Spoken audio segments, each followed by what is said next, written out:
Le Seigneur soit avec vous. Bienvenue à chacun d'entre vous aujourd'hui, jour de la résurrection. Le Père François est très content. Il me l'a dit juste avant de rentrer d'avoir 22 servants d'hôtel, les servantes d'hôtel qui sont là et servantes d'hôtel, total. Voilà, 22 plus 10. Voilà. Nous sommes très heureux d'accueillir une petite fille qui s'appelle Maëlys, qui va communier pour la première fois. Elle est entourée de ses parents, parrain, marraine, et nous allons vraiment prier pour elle et pour tous ceux qui s'y préparent, tous ceux qui se préparent à communier pour la première fois. Prions pour ceux qui viennent de communier au cours de ces dernières semaines, derniers mois. Nous accueillons aussi tous ceux qui viennent ici dans cette église pour la première fois, qu'ils soient vraiment accueillis comme des frères et sœurs. Petite annonce particulière concernant les lecteurs et lectrices. Les lecteurs ont peut-être été désignés avant la messe, qui ne tiennent pas compte de cet appel, sauf la personne qui doit lire la prière universelle. Merci. Nous ouvrons nos cœurs à la grâce pour accueillir le pardon du Seigneur.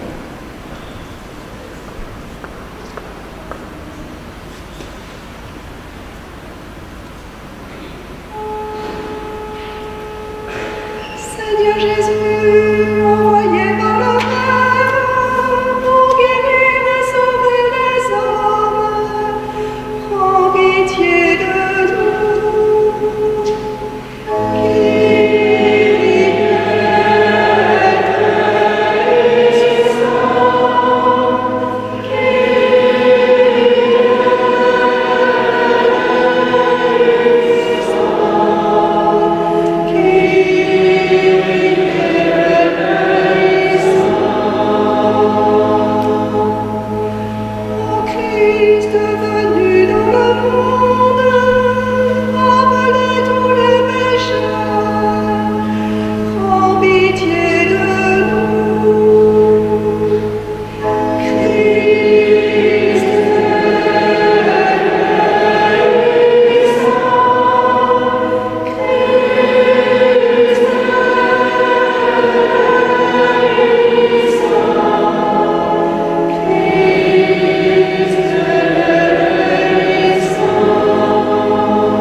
Prions le Seigneur.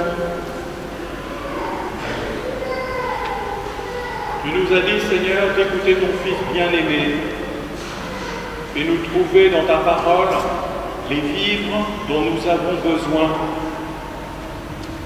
Et nous aurons le regard assez pur pour discerner ta gloire.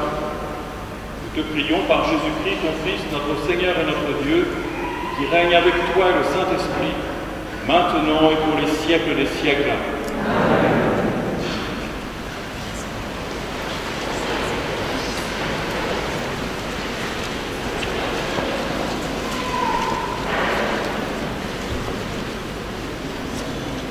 Les enfants de 3 à 7 ans sont invités à un éveil à la foi.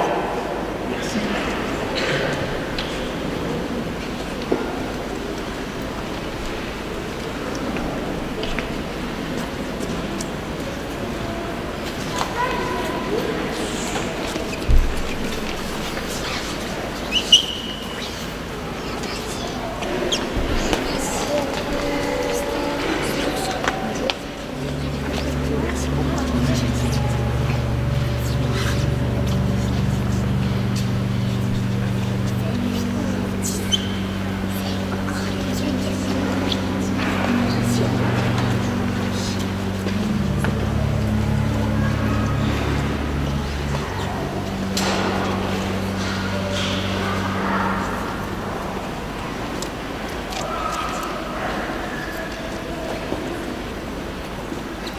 Lecture du livre de la Genèse. En ces jours-là, Dieu mit Abraham à l'épreuve. Il lui dit, « Abraham !» Celui-ci répondit, « Me voici. » Dieu dit, « Prends ton fils, ton unique, celui que tu aimes, Isaac. Va au pays de Moria, et tu l'offriras en holocauste sur la montagne que je t'indiquerai. » Ils arrivèrent à l'endroit que Dieu avait indiqué. Abraham y bâtit l'autel et disposa le bois. Puis il lia son fils Isaac et le mit sur l'autel, par-dessus le bois. Abraham étendit la main et saisit le couteau pour immoler son fils. Mais l'ange du Seigneur l'appela du haut du ciel et dit, « Abraham, Abraham !»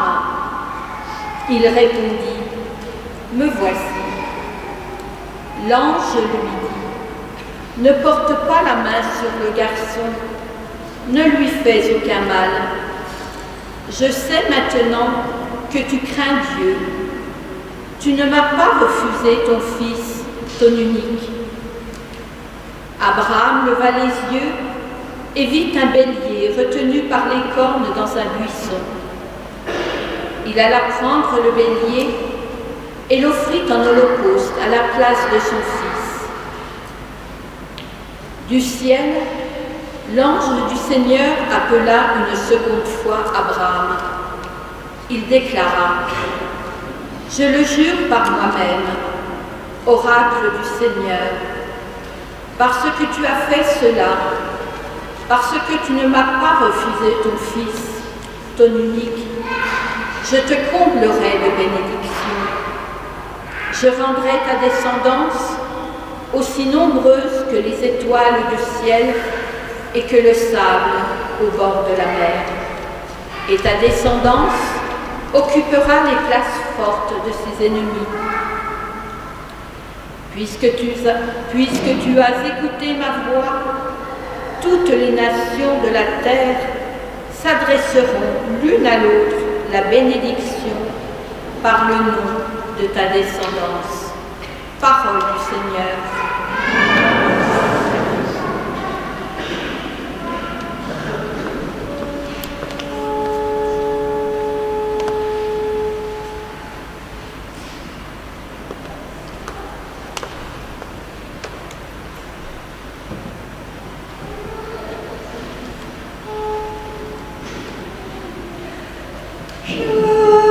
Marcherai en présence du Seigneur.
Lecture de la lettre de saint Paul apôtre aux Romains. Frères, si Dieu est pour nous, qui sera contre nous? Il n'a pas épargné son propre Fils, mais il l'a livré pour nous tous. Comment pourrait-il, avec lui, ne pas nous donner tout? Qui accusera ceux que Dieu a choisis? Dieu est celui qui rend juste. Alors qui pourra condamner? Le Christ Jésus est mort, bien plus, il est ressuscité. Il est à la droite de Dieu, il intercède pour nous. Parole du Seigneur.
Évangile de Jésus-Christ selon saint Marc.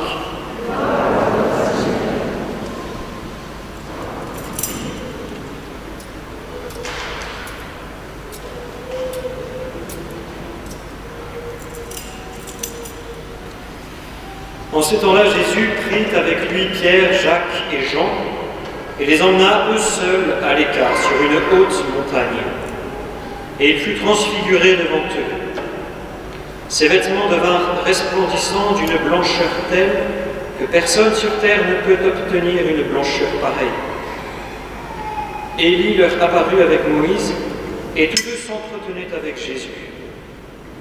Pierre alors prend la parole et dit à Jésus: « Rabbi, il est bon que nous soyons ici. Dressons donc 3 tentes, une pour toi, une pour Moïse et une pour Élie. » De fait, Pierre ne savait que dire, tant leur frayeur était grande.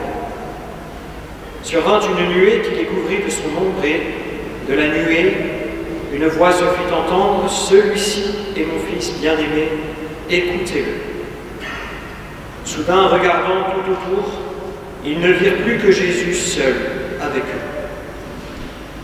Ils descendirent de la montagne, et Jésus leur ordonna de ne raconter à personne ce qu'ils avaient vu, avant que le Fils de l'homme soit ressuscité d'entre les morts. Et ils restèrent fermement attachés à cette parole, tout en se demandant ce que voulait dire ressuscité d'entre les morts. Acclamons la parole de Dieu.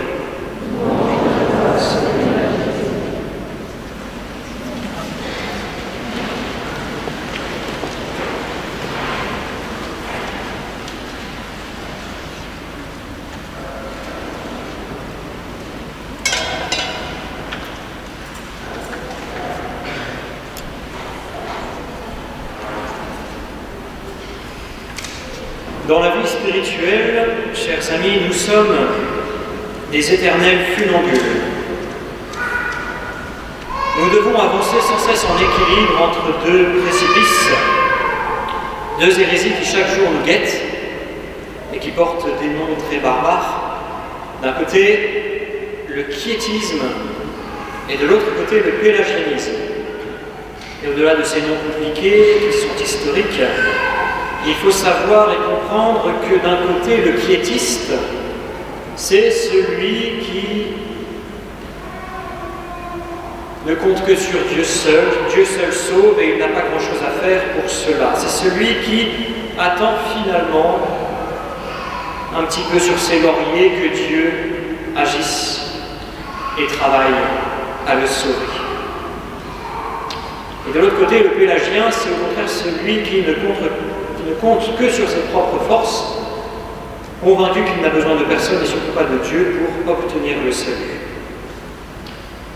S'ils étaient des alpinistes, le premier serait celui qui contemplerait le sommet béatement, attendant que ce sommet descende jusqu'à lui, et le second serait celui qui ne compterait que sur ses forces sans aucune assistance pour gravir et atteindre ce sommet. Mais voilà, c'est plus subtil que ça, la foi, c'est une histoire de rencontre. C'est à la fois Dieu qui vient vers nous pour nous sauver et qui attend qu'en retour, nous fassions l'effort d'aller vers lui. C'est tout à la fois ce contact entre Dieu qui sauve et mon âme qui collabore au salut, c'est ce dialogue entre l'appel de Dieu et ma propre réponse. Et il est très intéressant en ces temps de carême, en ces temps de pénitence, de comprendre que qui que nous soyons, ici ce matin dans cette église, le carême ne doit pas être un simple tour de force, ni même un simple coup de grâce. Il faut comprendre que le carême, ça doit être une rencontre entre la miséricorde de Dieu et le travail personnel de conversion à laquelle Dieu m'appelle. Et donc le carême doit tout à la fois être un travail de force, de conversion, et une action de la grâce, laisser Dieu agir dans notre vie. La miséricorde de Dieu, elle a ceci d'exceptionnel, c'est qu'elle sait rejoindre chacun d'entre nous, où qu'il soit. Le plus profond des précipices, sur le sentier le plus escarpé, la miséricorde de Dieu est capable de venir à notre secours. Mais il faut en retour accepter cette miséricorde, parce que Dieu n'enfonce jamais la porte. Cette miséricorde de Dieu va rester impuissante si nous continuons de regarder nos pieds sur ce chemin vers le sommet. Et pour cela, il va falloir apprendre à nous décentrer de nous-mêmes, à nous décentrer de ce qui nous entoure, des biens matériels, du monde qui nous environne, pour nous recentrer sur Dieu seul. C'est-à-dire apprendre à, de temps en temps, lever les yeux vers le sommet. Et aujourd'hui, c'est magnifique de voir que la liturgie nous offre une clé essentielle pour apprendre à faire ce passage permanent entre nos pieds et le sommet. Cette clé, ça s'appelle la désappropriation. La désappropriation. Je vais m'expliquer, mais avant, j'aimerais évoquer cet épisode de la vie de saint François d'Assise, un grand saint, qui un jour est surpris par frère Léon, un de ses frères, qui le surprend en train de brûler un panier en osier que saint François tressait pourtant depuis plusieurs jours. Alors étonné, frère Léon demande des explications, et voilà la réponse de saint François. Tout à l'heure, pendant la prière, ce panier m'a distrait au point d'accaparer toute mon attention. Il était donc juste qu'en retour, j'en fasse le sacrifice au Seigneur. Alors bien entendu, la démarche de saint François, elle est pédagogique. S'il fallait brûler tout ce qui distrait notre prière, nous ne serions plus très entourés ce matin, à commencer par nos voisins. Alors de grâce, n'allez pas jusque-là. Mais c'est pédagogique et François nous invite à faire peut-être ce petit exercice que je vous invite à votre tour à faire. Posez-vous la question depuis le début de cette Eucharistie de tout ce qui a distrait votre esprit. Et moi le premier, j'ai commencé cette messe en disant au Père Gilbert qu'il y avait 22 enfants de cœur et 10 serments de Tasson. Et peut-être que c'est autre chose. Tiens, il y a des fleurs en carême. Tiens, telle ampoule est grillée. Tiens, mes voisins sont là. Ah, il est passé chez le coiffeur. C'est naturel. Mais si nous faisons cet exercice, nous allons vite être effrayés de voir tout ce qui a déjà envahi notre esprit en moins de 30 minutes d'Eucharistie. La désappropriation, dans ce cas-là, à l'enseignement de saint François, c'est être disponible, être prêt à tout moment, d'offrir au Seigneur ce qui nous entoure et qui risque de détourner notre regard de lui. C'est dire au Seigneur que ce matin, nous sommes là dans cette église uniquement pour lui, Et pas pour nos bons amis, pas pour ces jolis chants, pas pour ces belles fleurs, pas pour tous ces servants, mais uniquement pour Dieu seul. Tout le reste, tout cela qui peut nous distraire, c'est bon, c'est quelque chose de beau, mais tant que ça reste un moyen pour que notre regard se fixe sur le Christ. Tout cela n'est qu'un instrument au service de la beauté, au service du Christ. Mais ça devient en revanche une distraction si notre regard, au lieu de prolonger vers le Christ, s'arrête à ces réalités terrestres. Et donc la désappropriation dont je vous parlais, c'est de faire cet exercice, de sans cesse utiliser ce qui nous entoure pour réorienter notre regard vers Dieu. Et la beauté, auquel nos cinq sens sont si sensibles, n'a de but dans la liturgie que cela, nous aider à fixer notre regard sur Dieu.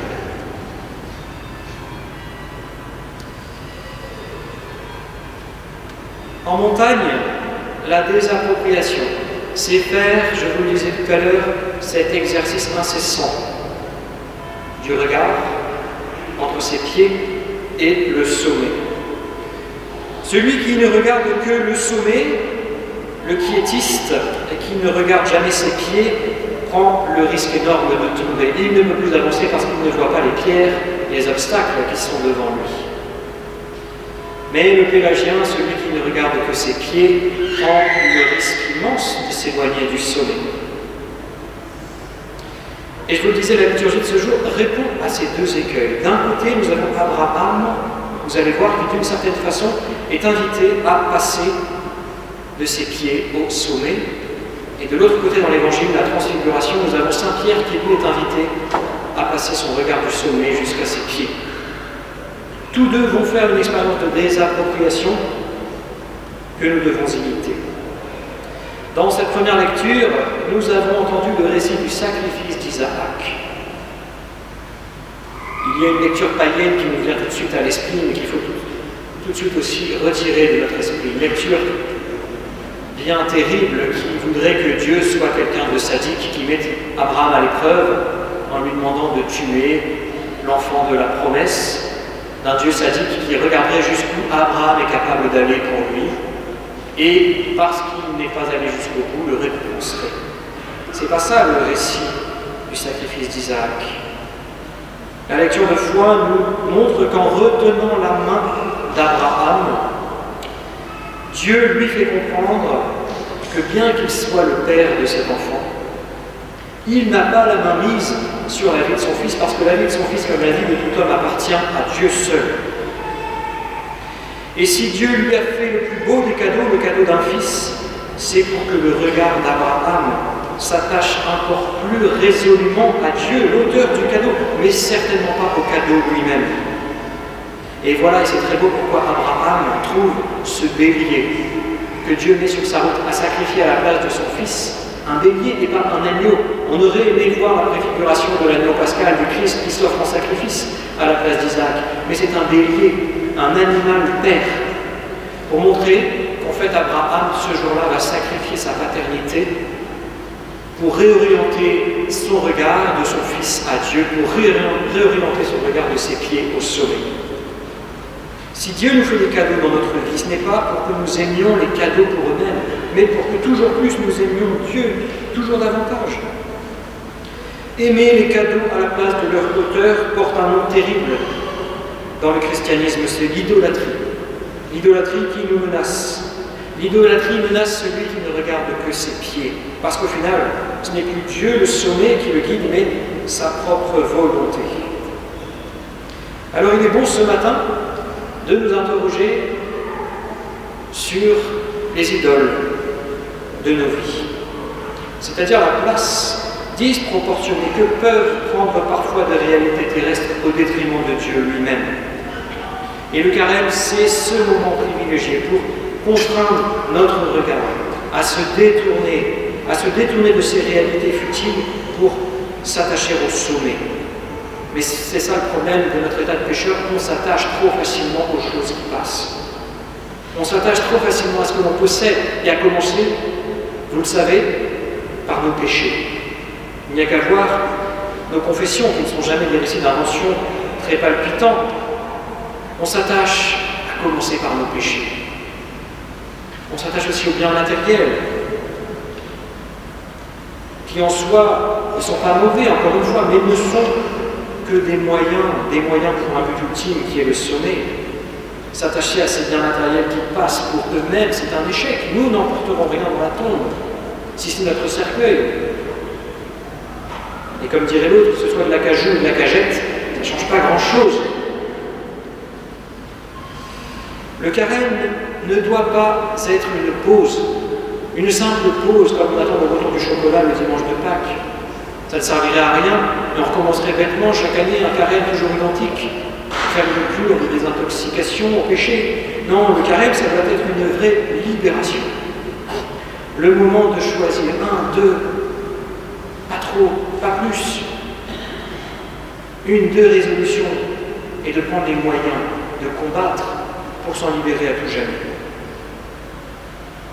Cette première des appropriations, c'est donc apprendre à passer de nos pieds au sommet, apprendre à nous détacher de nos idoles pour nous attacher à Dieu. Et la deuxième des appropriations dont je voudrais vous parler, c'est celle de l'Évangile. Elle est moins facile à comprendre, elle pourrait même nous surprendre, mais vous allez, j'espère, la saisir.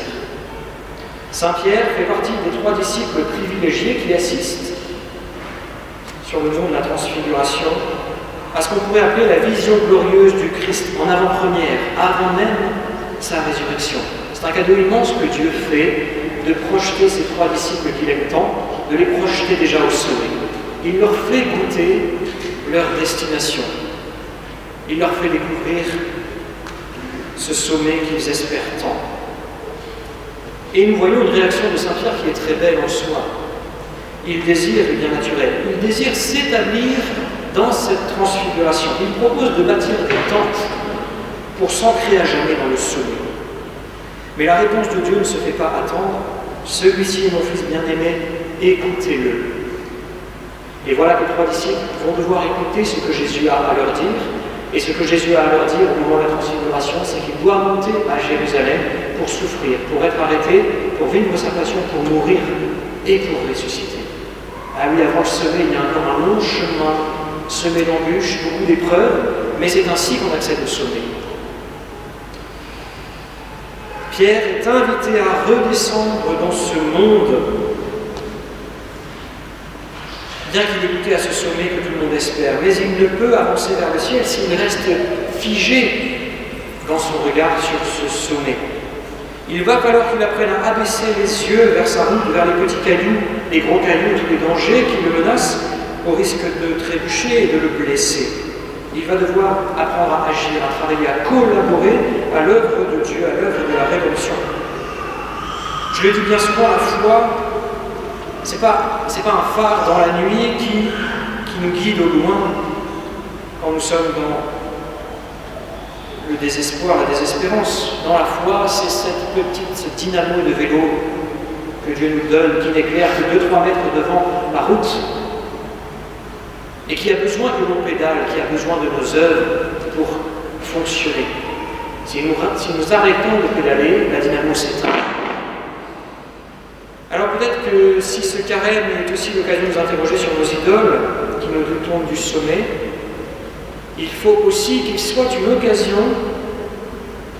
de prendre nos responsabilités, de prendre des résolutions dans nos vies qui nous permettront d'accéder au sommet, de nous équiper pour l'ascension.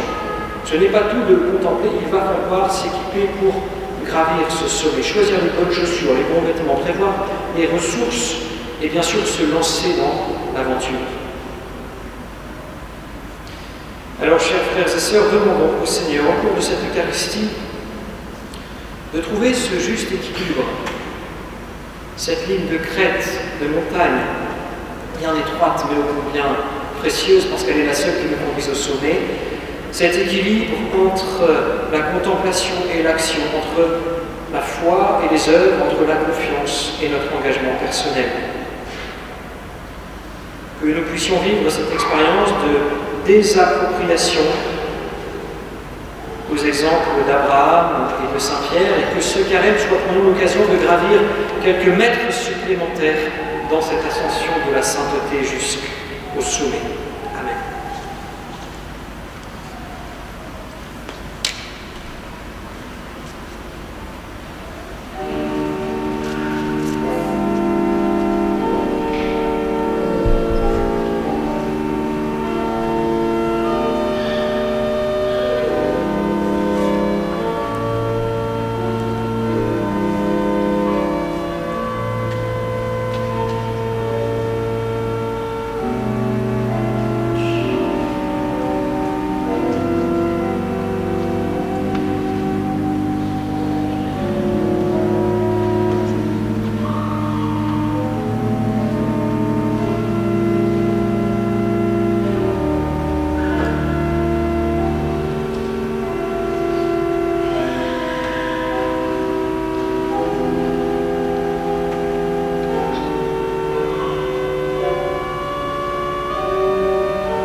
Ensemble, nous proclamons notre foi. Je crois en Dieu, Père Tout-Puissant, Créateur du ciel et de la terre, et en Jésus-Christ,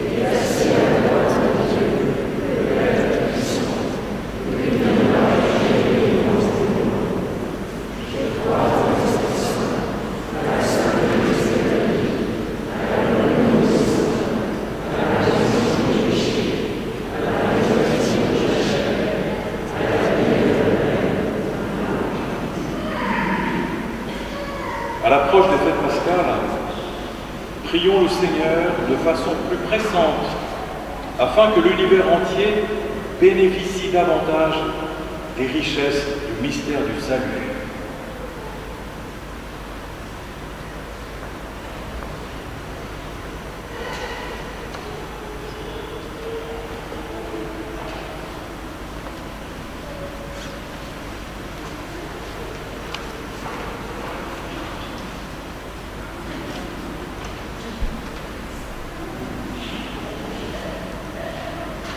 Revêt ton visage, Seigneur. Donne à ton Église de demeurer fidèle à la première alliance. Garde-la dans ta lumière, qu'elle soit un lieu d'écoute et de réconfort. Fais qu'elle sache révéler à tous les hommes la force de ton amour. Nous t'en prions, Seigneur.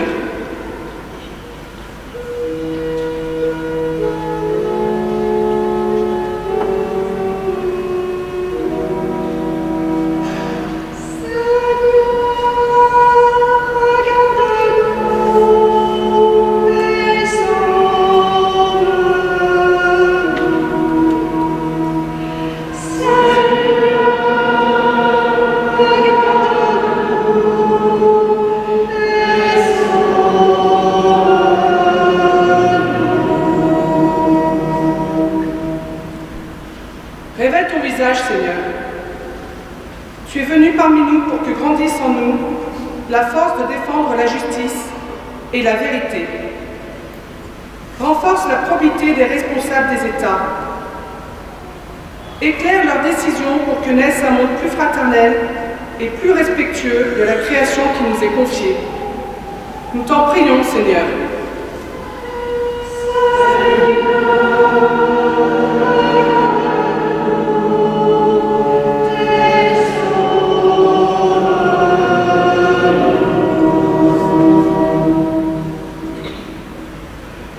Révèle ton visage, Seigneur. Tu t'es fait homme pour tout partager avec nous, la joie comme la souffrance. Redonne confiance et espérance à tous ceux dont le chemin est rude, les malades, les blessés de la vie. Permets que nous sachions être disponibles pour les accueillir et les soutenir. Nous t'en prions, Seigneur.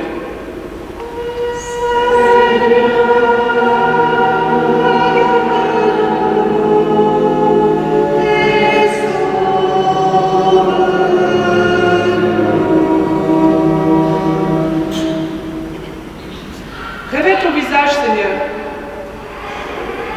Tu as voulu changer nos regards et illuminer nos vies. Donne à notre communauté de transmettre le trésor de l'Évangile, particulièrement aux enfants catéchisés et aux catéchumènes. Aide-nous à grandir dans la foi et à te suivre avec confiance. Nous t'en prions, Seigneur.